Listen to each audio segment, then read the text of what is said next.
Bagi yang menjawab salam, saya doakan masuk surga.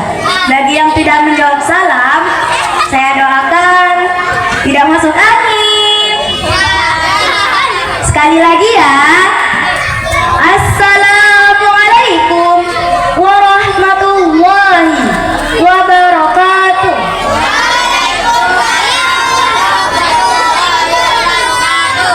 Terima kasih. Insya Allah semua masuk surga. Amin. Bismillahirrahmanirrahim. Alhamdulillahirabbil alamin.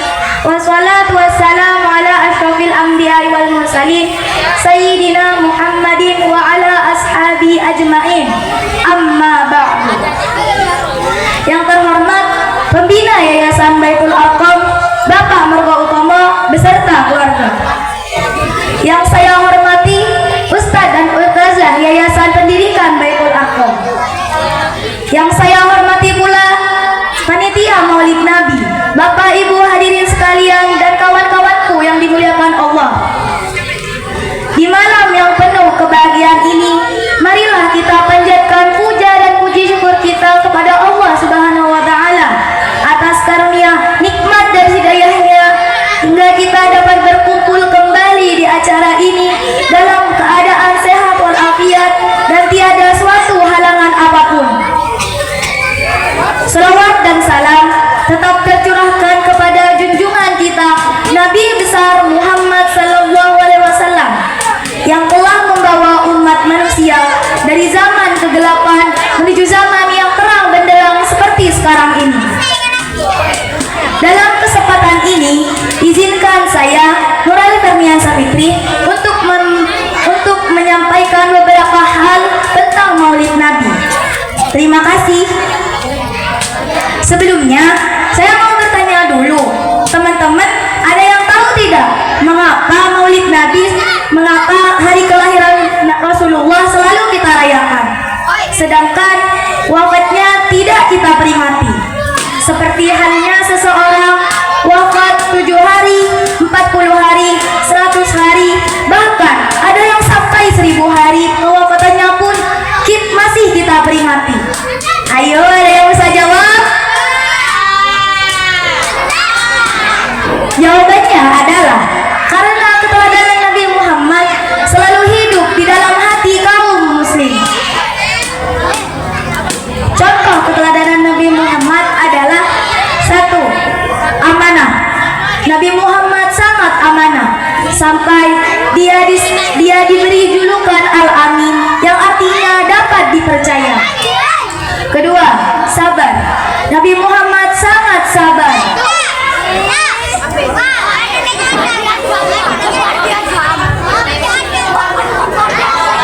Nabi Muhammad sangat sabar. Setiap nabi diberi doa mustajab yang pasti Allah kabulkan.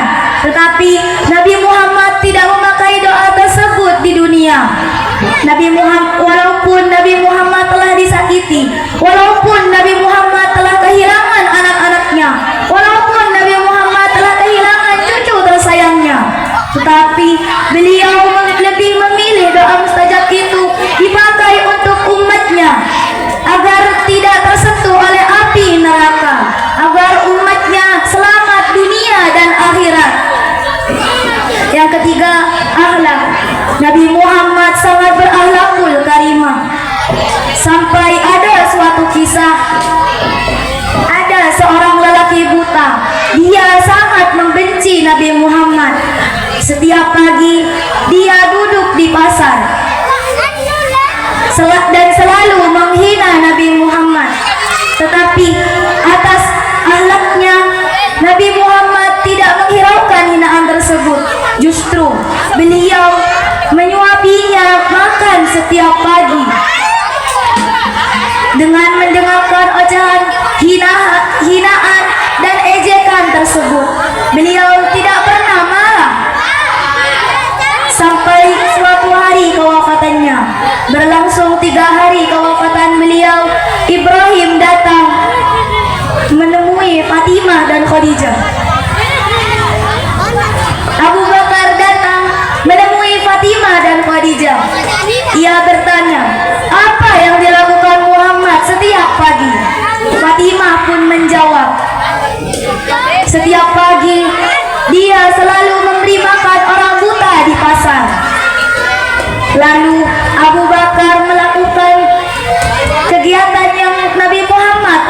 makan setiap pagi. Beliau menyuapi orang buta tersebut. Orang buta tersebut, dengan keadaan orang buta tersebut menghina, mengejek Rasulullah. Abu Bakar marah, lalu dia menyuapinya dengan kasar.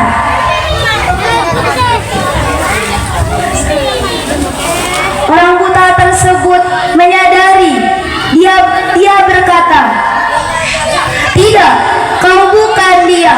Dia menyuapiku dengan lembut. Dia tidak menyuapiku dengan kasar sepertimu. Siapa kau?" Lalu Abu Bakar menjawab, "Ya, aku memang bukan dia. Orang yang kau sebut, orang yang kau hina adalah orang yang menyuapimu setiap hari dengan lembut." Lalu betapa menyesalnya orang buta tersebut,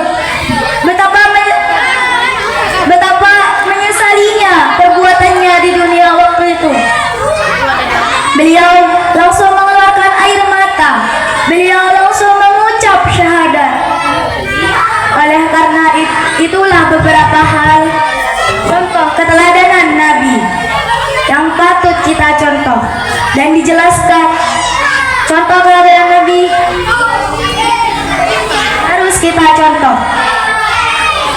dan dijelaskan dalam surat Al-Ahzab ayat 21 yang berbunyi, "Laqad kana lakum fi rasulillahi uswatun hasanah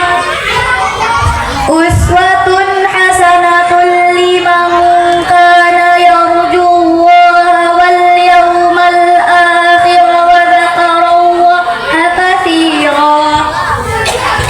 Yang artinya, sungguh telah ada pada diri Rasulullah itu suri teladan yang baik bagimu, yaitu bagi orang yang mengharap rahmat Allah dan kedatangan hari kiamat, dan yang selalu mengingat Allah.